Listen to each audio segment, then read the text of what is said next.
Hey guys, welcome to What Is It Wednesday. This week we're talking about verbal behavior, and this is a tough one. I gave this question to a couple of my supervisors, BCBAs, and everybody struggled just for a moment as they tried to figure it out.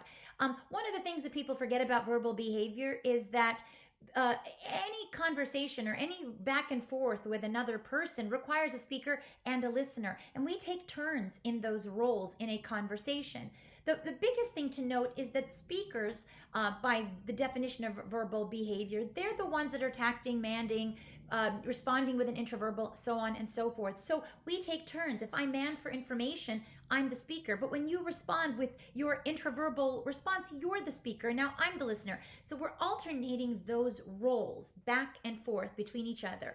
But what is important to note that when you see that it says a verbal operant is being delivered, emitted by a speaker, then you know it's one of the main ones. And by main ones, I mean one of the verbal operants, meaning tact, man, intraverbal, whatever.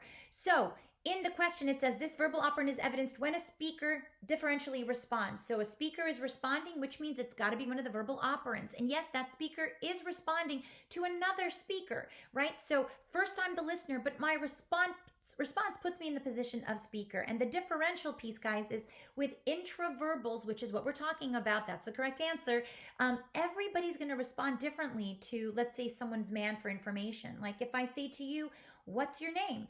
All of you have a different name. That's going to be a differential response. It's also not going to have point-to-point correspondence. But the point about the intraverbal that's important here is that intraverbals have a much bigger variety of possible responses than, say, tacts and mans, because they are controlled by what we want and need for the mans and what we're literally contacting for the tacts.